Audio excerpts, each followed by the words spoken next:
from Austin. I'm born and raised on the west side of Chicago. The great west side is the best side of Chicago. In the Austin community, and I still live in the Austin neighborhood. And I always tell people that when I win the seat in 2020, I'm going to stay in Austin because there's just so much beauty in the community and the neighborhood that I grew up in. And I think a lot of the time we focus on the marginalized communities in the city of Chicago in the wrong kinds of ways, that we forget all of the rich history that they brought to the city of Chicago, and the scrappiness, right? And that's the one thing I know in this campaign is that no one is gonna out-scrap me, because that's what we're known for on the west side. But I'm a product of Chicago Public Schools, so I attended Farm-Steuben Metropolitan Science Center on the north side in the Albany Park community, graduated in 2009. I'm a proud product of Chicago Public Schools. And I was lucky because I went to a magnet school that really invested in the students. So I know that the public education model exists where you can teach kids to be successful, to be ambitious, to have confidence when they step into the room and to run for Congress one day, right? So nobody who knows me is surprised that I'm running for Congress. My mom, so fun fact, I was born on International Women's Day, which is March 8th. Completely on brand with the work that I do while I'm raging against the patriarchy like all the time. But my mom's like, we always knew you'd be like a politician or advocate when you were a kid. And I was like, how did you know that? She was like, because when me and your dad taught you how to talk, we couldn't get you to shut up. And like everywhere you went, you were talking about it. And so none of my family members are surprised that I'm running for office. Once I left CPS, I attended Louisiana State University in Baton Rouge, in South Louisiana in the Gulf Coast. And it was during the time there that I saw how major oil companies, polluted the air, polluted the water, didn't really care for the working class families. That's like real poverty in the South. Some of the worst education systems, literally ranked like 49 out of 50 in Mississippi and Alabama and Louisiana. And so it was like a juxtaposition to growing up in Austin and seeing that the economic realities of working class people was the same everywhere that I went, and that these issues are the same. It also gave me the first taste of how the federal rollbacks that happened and how they have an impact on the local level, right? So we would have hurricane season every single year, and they would intensify every single year, which is a climate issue, but they would intensify every single year. In the last year that I was in Louisiana, in the summer of 2016, 52 parishes flooded from like the ground to the ceiling of homes. And FEMA was so slow to respond to these families, and there's still families who are displaced. And so I saw how this was not a left or a right issue, that it was top and bottom, that those at the top who have the resources make it out of those situations unscathed, unscratched, and those of us at the bottom, we have to figure it out on our own. And I didn't think that was cool, right? So it's the reason why I refuse to take corporate PAC money from big oil companies or fossil fuel industries or pharmaceutical companies or anything like that, because I know that plays a role in how the legislators dealt with the families who were losing practically everything that they had ever worked for. So the core of my organizing work is gun violence prevention and criminal justice reform work. When I was about 7 years old, I witnessed a homicide by way of gun violence. I knew both the shooter and the victim, and they were just regular teenagers in my community. And the truth is that the bullet was flying through the air way before anybody pulled the trigger. When you shut down public schools, the bullet is flying through the air. When you slash after-school programming, when you don't build a strong local economy, when you don't invest in the people in these communities, the bullet is flying through the air. And so I began to organize locally and nationally around how do we eradicate gun violence and go beyond the gun, right? Before anybody even has a chance to pick a gun up, what are the solutions that we need to be putting forth?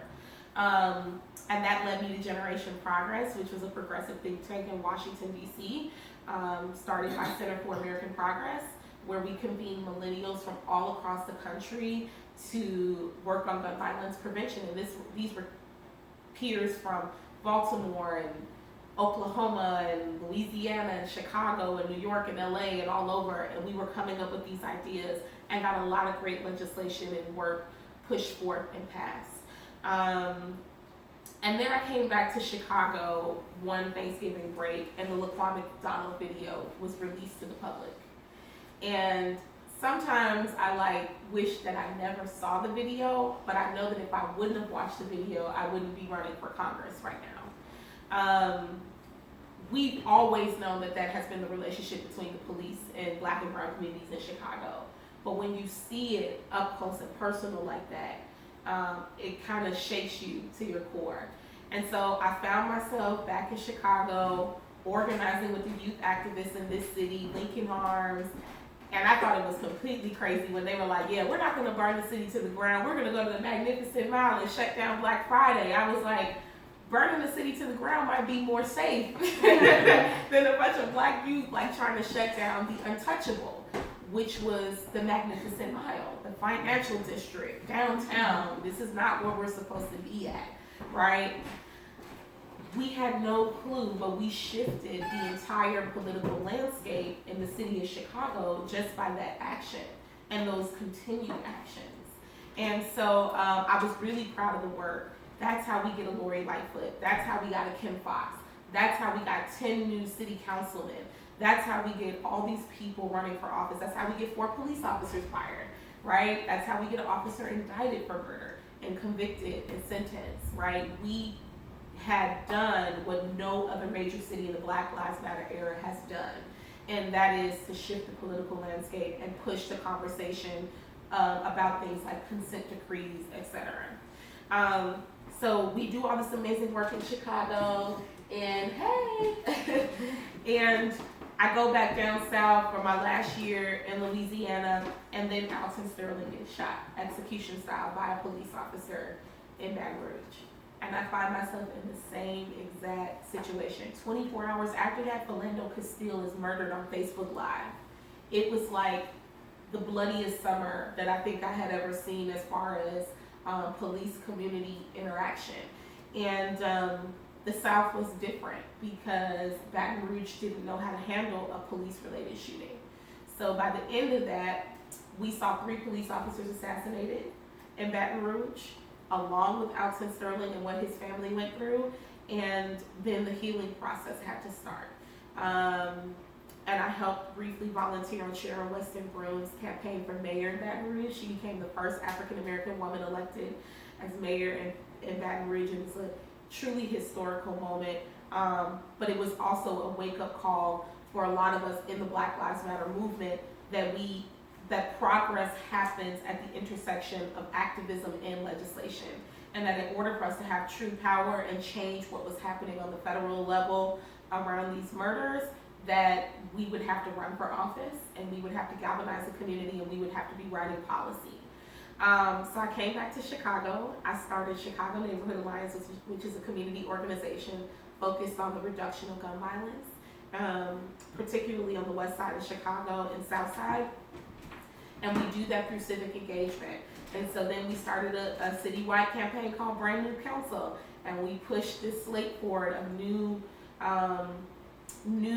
candidates running against incumbents for City Hall, for City Council, because for me, City Council was just as complicit in the cover-up of Laquan McDonald as anybody else, right? When they gave the $5 million settlement and didn't tell us, that was complicit, in my opinion. So there were really big wins, and we have to credit that to the teams of all these scrappy people who were pushing and primarying people and forcing runoffs, and essentially putting elected officials on notice. And so I was really glad to have been a part of that. Here's the last little bit, because I do want to get into questions that I want to talk about, is the legislation piece. So in 2016, the Trump administration got rid of an Obama-era policy called the White House Council on Limited Girls. And this essentially was a federal council put together by Valerie Jarrett, Tina Chin, and Michelle Obama to force federal agencies to look at their policies through a gender lens. And he got rid of it. And then I thought to bring it back on the state level, but this time not as a commission or an executive order, but as a law. And the council would essentially advise the governor and any state lawmakers on any policies or statewide programming money that impacted women and girls in the state of Illinois. And when I started it, everybody was like, Kina, you're never gonna get this done. Bruce Rauner was the governor. We did not have the trifecta that we have now. The House was very contentious. There were a lot of conservatives still in the Illinois General Assembly in the House. The Senate was a little bit okay, but people were like, this isn't gonna make it out of committees. You're asking for transgender rights. You're asking for women of color to be racially proportionate to the state of Illinois to be seated on this council. You're asking for the expansion of reproductive health care and education, and that Illinois is a safe haven for abortion rights. Bruce Rauner's never gonna sign this. And I was like, I'm not asking him for his permission. He's going to sign this law. This is a midterm, and we need to set the precedent. And so I traveled to 68 counties out of 102 in the state, all the way north to Galena, Illinois, down to Cahokia in the Metro East, all across the Quad Cities, here in the city of Chicago. And whether it was a red district or a blue district, the women in the state said, we don't want to build taller walls, we want to build longer tables, and we want our voices heard, and we're going to back you. I'm like, are you sure? It says transgender rights in the bill. And, you know, these women said, the Republican women, conservative women said yes. You know, so what it showed was that we can push legislation and build coalition without watering down our progressive values, right? Because at the core of it, it was about humanity. And everybody was seeing how our humanity was being stripped in the state of Illinois, how social services were being knocked down, and how communities were being marginalized. So it goes through committees, and the GOP basically tells me, we're gonna put this on a hot list, which means we're gonna tell all Republicans to vote no on your bill. I was like, cool. And so I started getting pushback from Democrats and Republicans who supported the bill, who said, well, if we just take the transgender language out, then we'll get it passed. And, you know, I said not without a fight, because if our legislators want to vote in a transphobic way, let their record reflect that, but we shouldn't be watering down legislation in order to get that done. And so we kept it in. They rolled the dice and they kept it in just because I probably was being a thorn in their side about it, and the coalition was being a thorn in their side. And not only did we get it passed in the House and the Senate, we got it passed it pushed through the governor's office, and he signed it into law. And it was passed in a bipartisan effort. And I like to tell that story because I think that in the times that we're in, people think it's impossible to get stuff done, and it's not. It's just sheer political courage to get it done, and that's what we need. And it costs taxpayers $0 to make me do that because I wasn't an elected official. I was just a concerned citizen. So I'm going to take that same energy with me to Washington, D.C. And push for things like single-payer Medicare for all system, push to ban military assault-style rifles, push to repeal the Hyde Amendment, push and build coalition to decriminalize poverty and work on our criminal justice system, and say that we shouldn't have two criminal justice systems, one for the wealthy, one for the poor, that justice should be blind across this country, and essentially run a clean campaign on social, racial, and economic equity in the Illinois 7th Congressional District. So we're not just running to resist Donald Trump, we're running to advance the 7th Congressional District, because these problems existed way before this man ever got into office. So I'll be quiet because that's my little spiel, but I would love to hear questions from you guys about anything that you want to know about the campaign or my stances or anything, and just thank you again for taking the time to listen. So thank you.